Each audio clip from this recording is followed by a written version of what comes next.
So our feature presenter is a marketing consultant and business advisor. He helps companies rise above the marketing noise by helping them increase trust with their audience. He's been featured in the USA Today, socialmedia.org, and has worked with brands like Columbia Sportswear, Cabela's, and backcountry.com.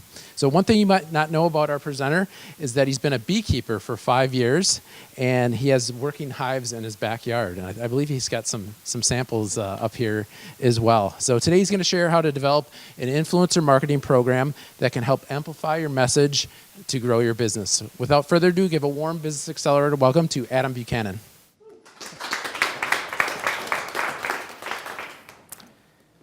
Well, this is my first time in Madison, Wisconsin. But no, I did not bring your second winner. I'm sorry about that. Everyone's like, I'm loving it though. I'm like, okay, this is pretty. I love it. So thank you for the warm welcome. It's great to be here. I am a marketing consultant, and for the last decade, I've worked with brands to help increase their awareness, their engagement, and their trust with their audience. So yes, like Chris said, I've worked with companies like Cabela's, Columbia Sportswear, and many other brands. I'll be sharing a few case studies today and some examples all about that. I also started a podcast called The Marketing Trust. We'll be talking a little bit about that today.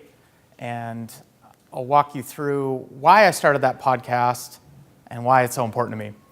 So for many years, people have said, like, you've got to start a podcast. You should do it about social media and share your tips of all things Facebook and social. And I thought, you know, with all the brands I've worked with, there's this common thread of what makes them work well and why they resonate with the audience. And it comes back to trust. And so that's what the podcast is all about. Rather than chasing of what Facebook's doing and what we need to do with Twitter, I'll talk about those things, but I've really focused on trust is what matters. So today we're going to talk about influencer marketing, but I also speak and consult on content strategy, social customer service, retail experience, and PR crisis management. Not the most interesting one, but when you need it, it's really important. I've been through a lot of product recalls and a lot of just about every tragedy you could imagine. I've been on the receiving end of that on social media. Okay, my main belief is that before we buy something, trust has to exist. It doesn't matter where you buy it, who you buy it from, or what you buy. There's some level of expectations, and you think that, okay, I'm going to get something from this transaction. And so when people ask me who I work for or who I do work for, I work with a lot of brands and I work with a lot of agencies and things. But really who I work for is the customer. And my goal and my purpose in life is really what I want to accomplish and create a better customer experience, because I think the customer experience is totally broken. It's so messed up. And how we find information, who we trust, and who do we buy from. So before we dive in today, I want to tell you a little story. A couple weeks ago, I was in Arches National Park. Has anyone been there? I knew Andrew has. Arches National Park is in southern Utah. It's a beautiful desert national park. I love Arches National Park. So we're there and we're on this hike, and this hike is called The Windows. And we pull up to the parking lot and it's packed full of people. And there on this main trail, there's like a highway of people just going back and forth. And it's well marked, and there's signs everywhere. And I'm looking around, I'm like, I wonder if there's any other trails that we could take. And sure enough, I look over and there's this trail, and it's called the Primitive Trail. And it's just like you'd think, it's primitive. There's no signs. You're not even sure if it is a trail. It didn't look really legit. And I grabbed my two sons and I'm like, let's go on this one. This looks interesting. No one is on the Primitive Trail, which could be good, could be bad. So we go to about a half a mile, we're walking up, and my boys are just running through this trail, just loving it. There's no one on it. We have the whole place to ourselves. And I'm like, man, that parking lot was full. Like, what are we missing? Like, are we going to walk into poison ivy? Is someone going to die? So we scramble up this little rock face, and still, we haven't ran into anybody. And we get to this view, and it's like beautiful. It's like a mini Grand Canyon.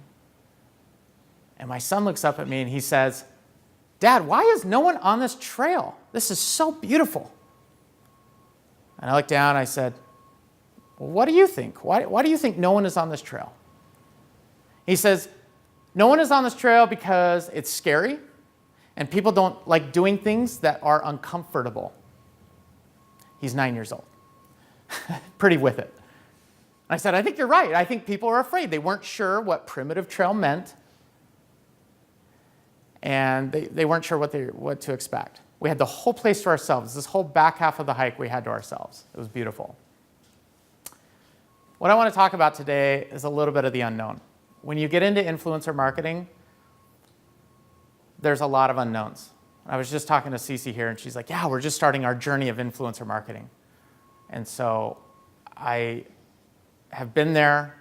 I've seen the failures. I've seen the successes. But I can tell you that the things that you do that are outside your comfort zone, which I'm going to be sharing with you today, a lot of things that are scary, a lot of things that are a little make you uneasy. I can tell you, it's just like that trail. It's like that primitive trail. You'll go, and you may be the only ones on that trail, but I promise you the result is going to be really, really good. Back in the day, we actually used to call this blogger relations. So influencer marketing is this idea that you could work with people who create content, who have big audiences. But about 5-6 years ago, it wasn't a term. We didn't have a term for it. And really what happened is an executive would walk into your office and say, hey, can you go get people on the internet to say nice things about us? That'd be great. And so we started these programs, and really back then, and where social media came from, is blogging and sharing information and creating these little communities. And the other history of influencer marketing, why it's gotten so big in the last few years, is Instagram and Snapchat came out, got really big, got all these audience members, people using it, high engagement, and out the gate, did they offer advertising? Does anyone remember? No. And it drove brands crazy. You want to make a marketing team mad? Don't allow them to reach people on a social channel. That's very, very popular. And so what they do, they found people who had high followings, celebrities, content creators, bloggers. They're like, well, we can't run ads. Let's just work with them. They have their audience that we want. And so that's why influencer marketing has gotten so big in the last few years. Unfortunately, as that's happened, there's been a lot of mistakes that have been made. And so we're going to talk a little bit about that today. Another challenge that consumers face, and why I think the consumer experience is broken, is consumers have a lot more technology and power than they've ever had before. So you can now install ad blocking software. You can add a device to your Wi-Fi modem at home, and you can block ads. And so ad blocking is up 30%, covers about 600 million devices, which is about a loss of tens of billions of dollars in ad spend. Marketer spends dollars to reach people who are not seeing their content. So that's a bit of a challenge that we face. So people lean towards influencer marketing as a solution. The other thing I believe is that there's so many choices out there, and yet people don't know who to trust. They don't know where they can get really good, trusted recommendations. So when you go on Amazon, type in mountain bike, it's like, all right, I'm going to buy a mountain bike. You have 30,000 options. Dan's like shaking his head. He's worked with Trek here locally. He knows. So what do? We start adding filters. Okay, I want top rated. I want it in this price range. I want it here in 37 minutes. So we filter it down. So we get down, we're like, this one's cool. It's orange. Start looking at photos, read the description, check out the bells and whistles. It'll be here in 37 minutes. And then what do we do next? What's the next place we go? We read the reviews, because that is where we get our trusted information, right? I don't believe we do. Because when someone writes a 5-star review and all they say is one word and it's awesome, that tells me nothing. And the problem with reviews is that word review has saturated and been watered down so much over the last few years. We used to think reviews were recommendations. And initially, and sometimes they are, this isn't always the case, but this is a problem. So me as a consumer, I don't know who to trust, and I don't know what awesome means. The other issue we have, and I don't know if you've seen this on Amazon, but people write reviews more about the cardboard that it was shipped in than the actual product. It's like, my vacuum came in a cardboard box. The cardboard was in really good condition. On a scale from 1 to 10, it was like a 9.5. And I liked how they packed it in there. The packing materials was really well done. I plugged in the vacuum once. I think it works. But back to the car. It's like, what are you talking about? This helps no one. And that's the problem that consumers are facing. What we also know is that consumers trust their friends and family way more than they trust an ad. This is just a fact now. This has been going on for many, many years. And so one thing that's attractive for brands is let's work with influencers because they have higher trust. Well, in a lot of cases they do, but I want to show you a few things today of really how to determine what influencers to work with. Has anyone ever shopped around for a new cell phone carrier? Like your contract ends and you're like, finally, I'm done with the pink one or the red one or the yellow one, whatever. And then what do? You go on Facebook, or if you've seen this before, and you say, hey, I just got on my contract. Which cell phone carrier should I go with next? The reason why we do that is because we want to hear from our friends and family of what we can trust and what experiences they have. And that's what we do. We see the advertisements all day long. That's not a problem. The cell phone carriers do a great job advertising. But when we really get down to that point of, okay, I'm going to sign my life away for another 2 years, who am I going to go with? And we always check with friends and family first. And they come back and they share that experience, and we're like, great, I'm going to avoid Sprint. But then in 2 years, we go with Sprint anyway because something changes. Before we dive in here, I want to define what these 3 types of influencers are because I think that's really important, and a lot of times people get hung up. Because brands will come and say, or I'll work with teams, and they're like, yeah, we want to work with influencers. By definition, we are all influencers.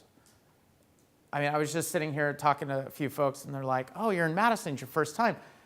You got to eat here. You got to visit this.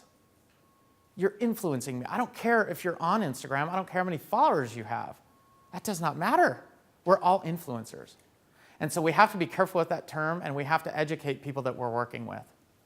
Let's back up to advocates. So advocates is really important. It's one that I really like to focus on. You're going to hear me say that word a lot today. Advocates are people who already like you, they've already bought from you, and they already believe in you. And they're talking about you whether you know about it or not.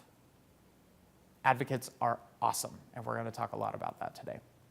Ambassadors, you have more of a formal relationship with. These are people you may have some duties outlined, you may have some gives and gets. It's a little bit more formal. A lot of brands like Microsoft, when they released the Xbox and the Kinect and all that, they went into colleges and they released an ambassador program. And they gave stipends to students and they ran these programs and got excitement around that. So that's an ambassador. It's a little bit more formal. There's generally contracts in place. And then influencers. A lot of people think quickly, oh, they have high followings, they're great content creators. And we're going to talk about that today as well and kind of how that shakes out. Okay, so today I'm going to reveal to you the marketing trust framework of how we should be building our influencer marketing programs.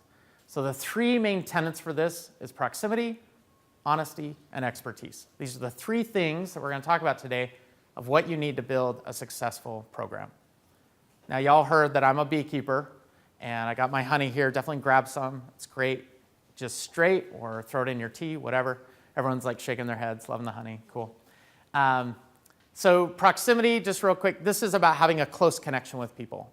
And that's what social media has done for us. It's created this way to break down barriers between brand and consumer to engage back and forth. Honesty is being transparent about the product we're producing, the stories we're telling. And then expertise is people who have passion and experience around a product and can actually speak to the product. Okay, so these are 3 main pillars that we're going to talk about today. So first off, when we talk about proximity, I want to talk about honeycomb for a second. The reason why bees use a hexagon, and scientists have studied this for many years, they don't use circles, they don't use squares, they use hexagons. And the reason for that, it is the strongest structure for bees to store their honey, their eggs, and their pollen in.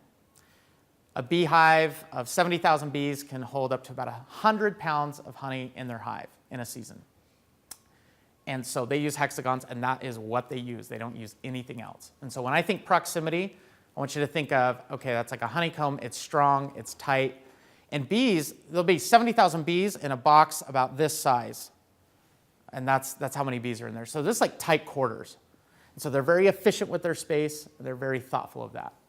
So when we think proximity, it's all about having a close connection with others. We have to remember, too, that social media was social first. When you first got on social media, you got on there because you had shared interests with other people. You're interested in maybe biking, you're interested in cooking, and you got on, you read blogs, you got recipes, you shared information about trails, whatever it might be. That's the roots of social media. We need to go back to that and remember that if we're going to go start a new program or a new campaign with influencers, we need to think of how we can have a close proximity between us, the brand, and the influencer, and between the influencer and the end consumer and their followers. People ask me all the time, the first conversation that comes out when we're talking in influencer marketing and brands that I'm advising is how many followers they have. How many followers they have. They have 100,000? Great, let's work with them. They only have 2,000? No, I don't want to work with them. They're dead to me. It's like, oh my gosh, wait, just pause for a minute. Let's not worry so much about followers. And I've seen this time and time again. They're always focused, followers first. What's the follower count? So, company I worked with, Joe and Jax, they're out of New York. They make apparel for girls who dance. And so we're working together, and they said, hey, we'd love to launch an influencer marketing program. And we have all these really great relationships with girls who have like hundreds of thousands of YouTube subscribers and Instagram followers. I'm like, awesome, I love it. Could we also come up with another group who doesn't have as many followers? They're like, yeah, that's fine. So we created two groups. Group one, average of 100,000 followers. I mean, these girls, they've been at it for a while. They've been doing a really great job creating content, and they've been out there. They got free product, got a discount. Group two, I don't know, they had an average of 10,000 followers. A little bit newer to dancing. They hadn't, produced as much content, but they were really good, and they're really focused and passionate about dancing. So we run this program, 50 influencers each, easy math, 100 total. And what we saw was really interesting. The group with higher amounts of followers were working with so many different brands, like 6, 7, 8 brands, that they kind of have to balance how much they can talk about each brand. The people with less followers, we were the only brand they were working with. So they were like excited. They were excited about the product. They were talking about us. And so what we found was the group with higher followers only posts about 1 to 2 times a month. And the conversations they had, they generated so many comments, thousands upon thousands of comments, they can't get to each one. And their audience is so excited about what they're wearing and what song they're using and their dance techniques and all that. But it's hard for them to really have a close proximity with their audience. And then group two, they posted 4 to 6 times a month.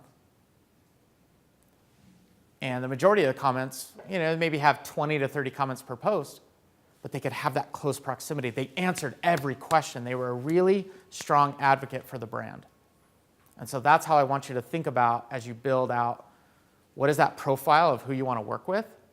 Don't worry so much about followers, because a lot of people get tripped up there, and there's a lot of struggles that can come with that. And the output might not be what you're desiring. So again, to recap on proximity, this is about a honeycomb. It's the tightest shape we can use. It's about close proximity with others, about breaking down barriers. And it's a good gut check for you as a brand, too, to think, okay, how are we just talking to our audience in general? Are we open to discussion? Are we open to engaging with our audience? And it's good to make sure that's taken care of first before you launch an influencer marketing program. But as you work with influencers, making sure that they actually engage with their audience. Some of them don't. They've gotten so big that they've just kind of like, okay, yeah, worship me. Yes, like all my stuff, So you got to make sure that they're willing to share information and are open to that.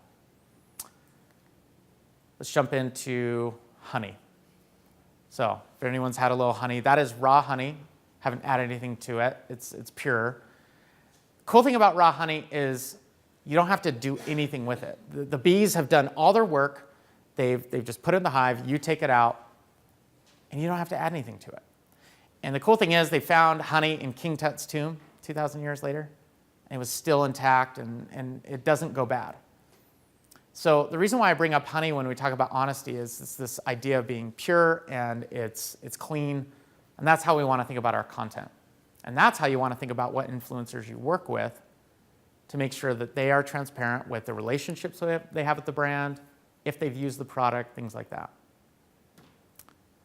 Now, this is a stat that's both good and bad. It's good for a brand to be like, oh, cool, 49% of consumers trust content from influencers. Awesome, I want to do a program. But it's also bad because we've got to make sure that we're working with the right influencers and they're putting out the right information. Good example of this is LeBron James and his endorsement with Kia. Do you think LeBron James drives a Kia every day? I don't think so. You could probably check his Instagram account or check his episode on Cribs. I don't know if they do that show anymore. He probably doesn't drive a Kia, right? That relationship started from Kia reaching out to him because, hey, he's a big deal. He's got high reach. So what happens? People on Twitter start calling it out. And it's not like they're mad, but they're not thinking this is legit, right? And then my personal favorite, LeBron drives a Kia like I fly a spaceship. So Kia came out and responded to this. And in some ways, and I don't know this for sure, but I think they knew what was going to happen. So they came out and they responded, and LeBron came out and responded to these tweets in a car, in a K900 Kia. And he's driving. He's like, no, I'm driving a Kia. I'm driving it. Here I am. Here's the thing.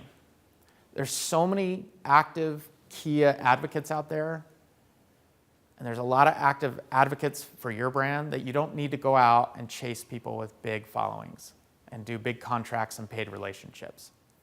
Because there's people like Cody Loveland who actually drives a Kia. He's my friend. And him and his wife both got a Kia, drove them for 10 years, 300,000 miles, and they went in, traded them in, and they got 2 brand new Kias. And I talked to him about this, and I'm like, wow, tell me about your experience. He's like, I love Kia. This guy loves Kia. I mean, he's like, they are the best car. They run forever. He just could go on and on and on. This is an advocate. LeBron is an influencer. And so what we need to do is find people like Cody for your brand who just love you and talk about you, because that's what you want to amplify. Those are the people you want to know about. So the way to do this, the way to find them, your email lists. Find people who've bought from you before. Re-engage those people. Send them surveys. Send them ways for you to engage with them in ways that is somewhat interesting. Me, I'm a Ford guy. I love my F-150. And Ford doesn't know that. They don't care. But if they sent out an email that said, hey, would you like to be part of this email list? We only send you 1 email a year because that's all we have time for you for. But it's pretty cool. It's an exclusive insiders club. Would you be interested? Heck yeah, I'd be interested. I talk about my truck all the time. I tell everyone about my F-150 because people ask me about it all the time. And you can look at my Instagram. I do not have anywhere near LeBron's followers. But again, we are all influencing purchase decisions with people in our circle. Another example of this is one of my favorite stories during my time at Cabela's. This was a video of a woman who recorded her husband. He was using this device. It's called a Skinsit fish skinner. For $149, you too can own a fish skinner, and we carried it at Cabela's. So they taped this video, and he's showing how the product works. It was 33 seconds long. She's shooting vertical, which for the creative folks in the room, they're like, oh my gosh, turn it sideways, because that's how you shoot a video. So if you're a videographer, you're going crazy right now, because you're like, oh my gosh, the lighting's terrible. Everything's wrong with this video. We get tagged on it at Cabela's, so it kind of hits our radar. It's got about 5 million views at the time. I'm thinking, this is a pretty cool video. I mean, it shows the product, we carry it. Let's reshare this. We reshared the video. We said, hey, here's where you can buy it. I was sitting in a chair at the time next to my paid search team, and I spun around and I said, hey, this thing just happened on Facebook. I think people are going to look for this. Can you buy AdWords against this keyword?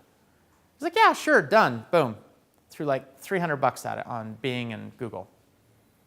In 72 hours, we sold $20,000 worth of fish skinners on our website. We had completely owned the keyword of fish skinner. We had totally beat all the other retailers. And we owned it. And it was just this collaboration of watching something that didn't look very special, but it was shared so much that we thought, man, there's something here. We got to reshare this. And so we quickly collaborated. We jumped on the opportunity.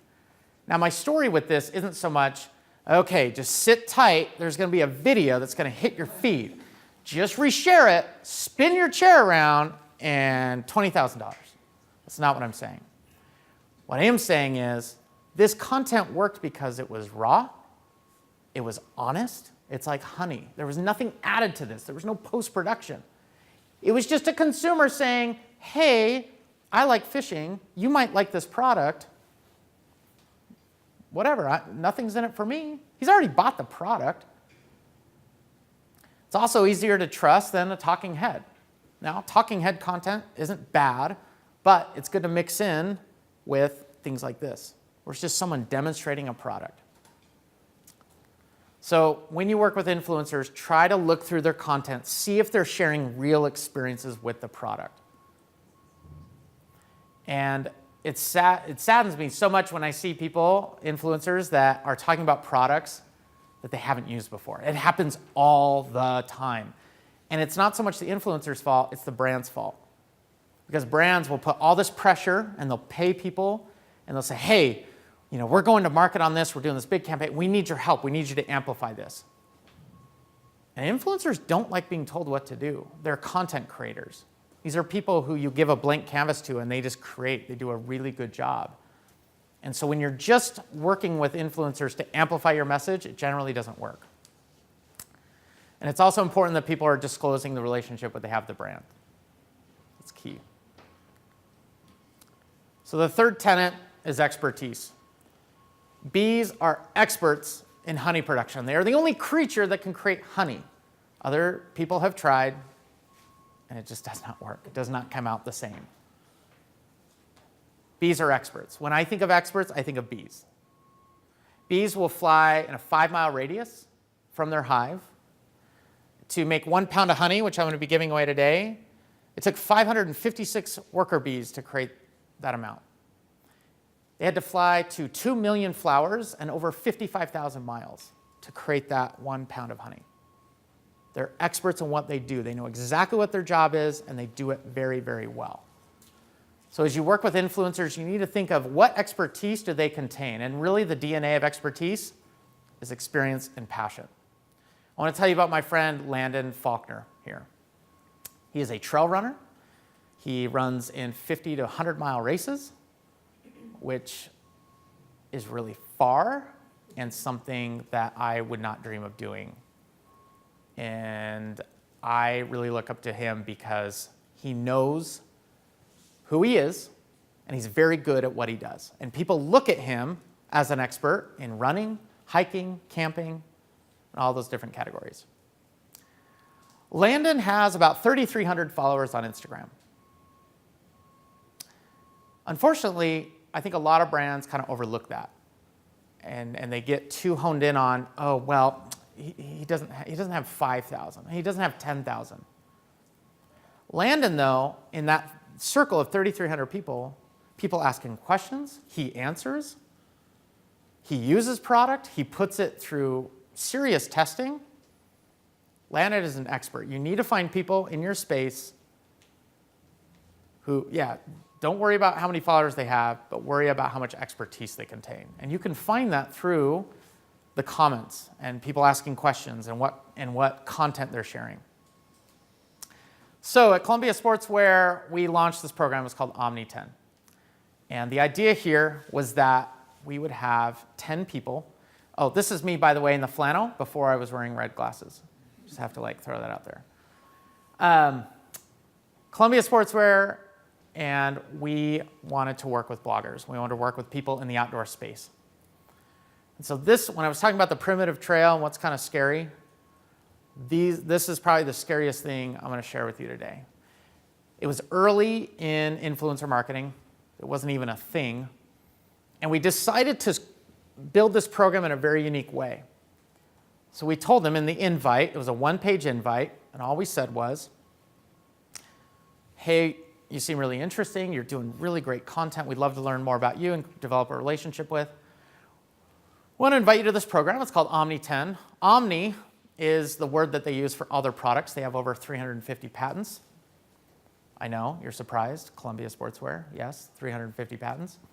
And they put Omni in front of all their technology. And then 10 was for 10 people. So we invited them to this program, and we said, to be part of this program, you can say anything about our product at all. Love it, hate it, or say nothing at all. That was our motto. When I tell that to brands, it freaks them out. They're like, wait, what? They can say anything? Oh, I don't know how I feel about this. I'm telling you, if you take one thing away today, that is the one thing. When you work with influencers, give them the blank canvas and just say, go. We're going to be here, over here, doing our thing. We're going to send you things. We're going to try to make this a special experience. But you say anything about our product.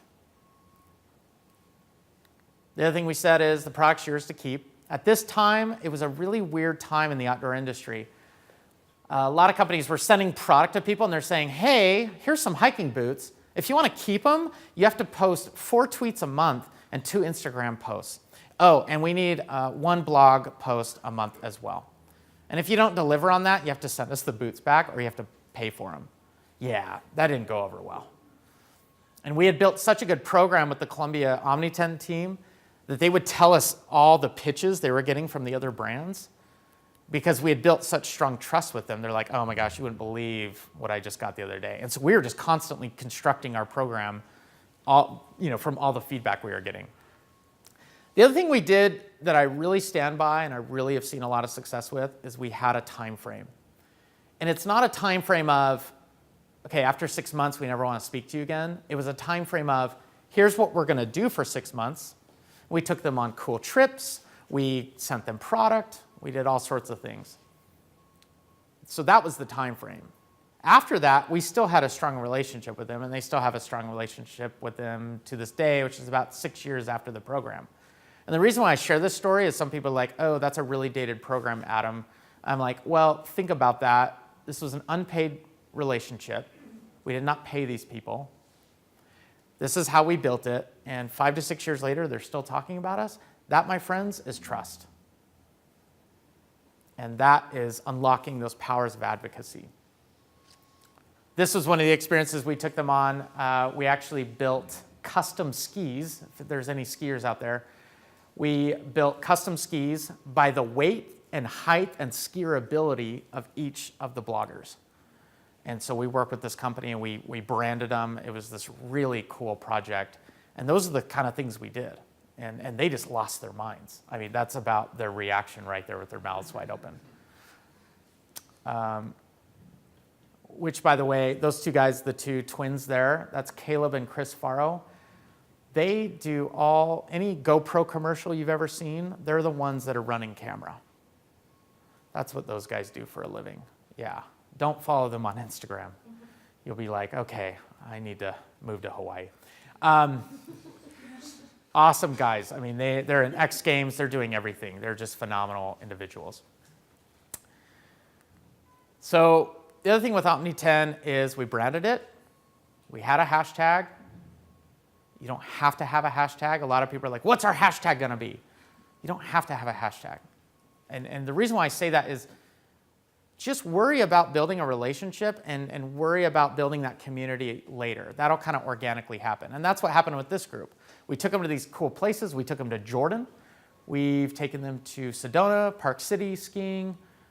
We've taken smaller groups of the Omni 10 to like Costa Rica, done photo shoots and things. So we took them like all over the world and done all these really incredible places. And what came out of it is they kind of built their own community. And we facilitated that. And we kind of stepped out of the conversation. And that's really key as you look at these influencer programs, is how can they benefit from being connected to each other? Rather than, what can I benefit as a brand? You're going to benefit, there's no doubt. But you have to go on this primitive path. You have to go on this little scary pathway. Otherwise, this will not work. You will not look back years later and be like, oh my gosh, they still really like us. So the way to do this as you create a community is you've got to have offline events. This cannot be an online activation only. You've got to do meetups. This could be, coffee in a small cafe, just getting people together. It doesn't have to be grand or huge. Putting it on a Facebook group is a great way to do it. Facebook groups are doing really, really well right now. But also think about even an email newsletter just for that group. That's one thing we did at Columbia, and that worked really well, and we kind of touched them at different touch points. And encourage their own meetups. So we actually we didn't mean to, but we orchestrated a marriage with this group. 2 people got married from being part of the Omni 10.